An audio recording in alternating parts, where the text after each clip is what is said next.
Hello, I'm Richard Bennett, and this is the Indie Writers. And to my left is Harry Hall, author of the book, The Pedestriennes. This is a book about an unusual subject that I don't think anybody has ever done any research about until he started digging up the facts. Harry, why don't you tell us about the Pedestriennes? Yeah, I wanted to write a book. I've got a background as a distance runner. I ran the Boston Marathon a couple of times, and I've got a best marathon time of 2:27, so I did pretty well with it. I was also doing some writing. I'd written for the Dallas Morning News, and I was a columnist. I've written been a columnist for quite a while. But I wanted to write a book, and I wanted to write a book about the history of American women distance running, because I didn't really see one that told the stories I wanted to see it told. And I actually worked on that for about 6 months, and then one day I just sat back in my chair and looked at my computer screen and looked at all my notes and everything in front of me, and I said, women in America did something before Roberta Gibb hid in the bushes before the 1966 Boston Marathon. So I got on a webpage called worldcat.org, and worldcat.org gives you a list of all the books in thousands of libraries throughout the world. I mean, if there's a book in Sri Lanka, in the Sri Lankan library, it will tell you that the book's in the Sri Lankan library, and it will tell you how far that is from your house. So it's a neat web page. Yeah, it's a really neat web page. And I found a book called Runners and Walkers, a 19th Century Sports Chronicle, written by a guy named John Cumming. And SMU had it, so I didn't have to go to Sri Lanka. And I went down to SMU, and I'm just thumbing through this book. I have no earthly idea what I'm looking for. About some of the men walkers, and I was familiar with endurance walk of the 1870s. I knew it was a really big deal. But I got to page 102, and on 102 it said women were walking as well. In 1879, Ada Anderson walked 2,700 quarter miles in 2,700 quarter hours. And I sat there and I read that and I said, okay, why? Right. And then after that, it mentioned Exilda LaChapelle, and it mentioned Maybelle Sherman, who had other pedestrians, as they were called, who had similar accomplishments. Then on the next column, I see a poster. There's a picture of a poster, and it says, come see Mae Marshall walk 50 miles inside of 12 hours. And at the bottom, it said, admission 25 cents, children half price. So I said, okay. They're doing this for money. I can relate to that. And then I found found another hysterical story, and I found out that in December of 1879, there was an international women's 6-day walking championship in Madison Square Garden. And my knowledge of history was good enough to know that even in 1879, Madison Square Garden was kind of a big deal. Yes. So I took all the names down, and I took out this funny little word, pedestrians, and I went home and I found a paper that this guy had written. It had been floating around on the internet at that time for about 3 or 4 years, and no one apparently had done very much with it. And I started reading through it, and the guy was a really good researcher, but he didn't write real well, so it took me some time to really filter through it and figure out what the guy was saying. But in the back of this paper, there was something like 400 newspaper references. And I sat there and I read this, and I spent 3 or 4 days looking at this, and I just, I just cannot get this out of my head. And I went to my wife, and I told her, I said, look, I think I found something. I'm not sure what this is. I don't understand it. I said, but I can't stop thinking about it. I need to go to the Library of Congress and research this. Well, my brother lives about 30 miles from the Library of Congress. Monty. So, yeah, that's right. My brother, Monty Hall, lives about just a very short distance, certainly drivable distance from the Library of Congress. So I called him and went up there and stayed for 4 or 5 days and spent all that time at the Library of Congress Copying. making copies. And copies are a quarter a piece. Oh. So, it ran into a lot of, there was one day I put $40 on my card. That's not enough. On my card, and yeah, several hours later, the same day, man, put another $40 on it. So you can go through a lot of quarters very quickly at the Library of Congress. But I ended up making 5 trips to the Library of Congress. I went to Brooklyn, I went to Chicago, took a side trip to Fond du Lac, Wisconsin, which proved out to be very valuable. I went to Sacramento, and I went to San Francisco on separate trips. And it was just a fantastic journey. It took 12 years. I mean, it was a 12-year journey, to get this from start to finish. But no one had ever heard of this. I mean, the sports librarian at the Library of Congress, Dave Kelly, didn't even know anything about it. So everywhere I would go, I couldn't find anybody who could really help me with this because there were no books. There was just very little research done on this, which is great, man. I mean, it's the double-edged sword that every author dreams of, but all the research came back to me because there was really nobody to help me with it.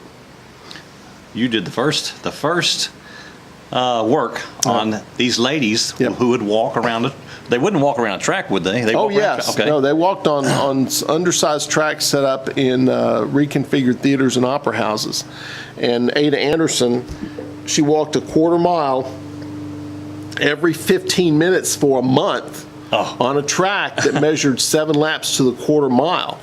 So it's only it was 179 feet around this track, and she would walk her 7 laps, and then she'd go back in. She had to be back out night and day, day and night. At no point during this month-long walk did she get more than 10 minutes continuous rest. And when she finished, and this was done at a place called Mozart Garden in Brooklyn. It's at the base of where the Brooklyn Bridge is now. It's a drugstore now. And you can go and you can see the drugstore, and then if you look the first floor and then you look at the second floor and you say, wow, that's a lot older because that part is still there. You've been there. And yes, I have been there, walked around, just walked around the store. Ada Anderson walked through. There's something very, I don't want to say, but there's something almost spiritual about that when you say, wow, Ada Anderson was here. And I went to Virginia and I walked through the neighborhood where Bertha von Hillern lived. And when you walk on those streets, it's okay. There's a connection. You end up making a connection there, and you see where her house was and all of that. And it's really inspiring. And I've got, for example, I've got a picture of Smith and Fulton because that's where Mozart Garden was. There's the sign there, the road sign that says Smith and Fulton. But Mozart Garden only held 800 people, and after 2 weeks into her walk, the manager, A.R. Samuel, said, well, I've got to reconfigure the seating because there's so many people wanting to get in here. So he had to reconfigure the seating so that it hold 1,000. And then at the end of her walk, Brooklyn Eagle said that people were packed so tightly they couldn't raise their arms over their heads. And there were hundreds more lined up outside. The police had to come and keep people out, just trying to keep some kind of semblance of organization to it. But when she finished, not only did it make international headlines, but at a time when the average annual household income was $500, Ada Anderson walked away with more than $8,000. Wow, that's 16 years of living. Yeah. Well, that was, you start looking at those kinds of terms. Oh my gosh, that's. Well, that worked out really well for those female athletes, But this was kind of an endurance sport, They had to wrap their feet up and. She. And that was part of what happened after a while. After the novelty started wearing off, people began criticizing about the brutality of it because their feet would come out and the feet were just in terrible shape. And they were at some point crawling around the track, and there was a story of a woman dying, although that was never confirmed. But there were stories of men, because what happened was after Ada Anderson, who, got to point out, she was a trained athlete, and she'd been doing this in England, and she came over here, she knew what she was doing. But a lot of these poor immigrant women was, that's my way out of poverty. Right. I can go out here and walk. So they'd go out there and walk, thinking, I can do that, and they couldn't do that. And there were stories of their husbands actually dragging them around the track so they could get their quarter mile in. And they would just collapse on the track, and they'd just roll them off. And there were so many women wanting to do this. Okay, come on, just bring the next one on. It was, it's really creepy. So apparently Ada Anderson is your favorite star. Well, I don't know about that. I mean, it was the majority of the book is about, and one of my friends said, how come you wrote so much about her? Because her walk was chronicled more in depth than all the others. And I've got some good information on the others, but the focus of Ada Anderson in New York over this period of time, because nobody had ever seen anything like this before. 6-day walking was very common. Mae Marshall and Bertha von Hillern was the first. They were the first ones to. That was the first rivalry between the women. And their first walk took place in January 30th through February 5th of 1876 in Chicago's 2nd Regiment Armory, which, 80 years later became the home of Oprah Winfrey Studios. Oh. Yeah. Chicago. Yeah. It was in Chicago.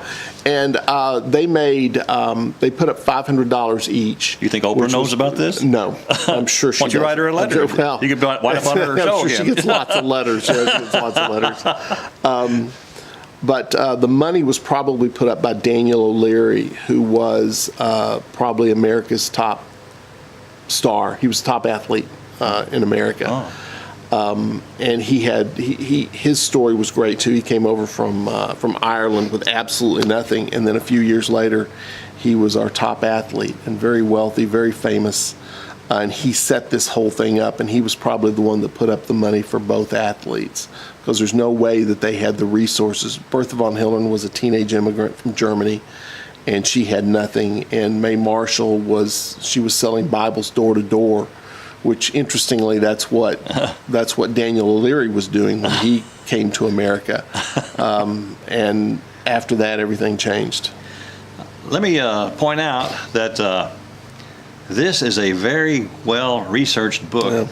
Yeah. I found there's 30 pages of notes back here, and I've never seen a book so well-researched, unless it's a World War II book, and where they've got all the history at their fingertips, or else it's done by Laura Hillebrand for Seabiscuit, But or Unbroken. You put a lot of work, You put a lot of work into this. Yeah, it was a 12-year journey, and a lot of that I would have to put it on the shelf for a while because there were agents that wanted to talk to me about it. We ended up not going that route, primarily because the two women who helped me the most with this were Jerry and Charlotte Curtis, and they were Mae Marshall's great-granddaughters. So you met a lot of family members. Yeah, and Mae Marshall was the only walker who was there from beginning to end. And I met them in Winchester, Virginia. They had a scrapbook on their great-grandmother's exploits, and that scrapbook covered big holes that I had in Mae Marshall's life. And without their cooperation, without their help, I would have lost about 50 pages in there. Oh. And Charlotte Curtis passed away, and Jerry Curtis's health wasn't great, and I wanted to make sure that Jerry saw this before she passed away.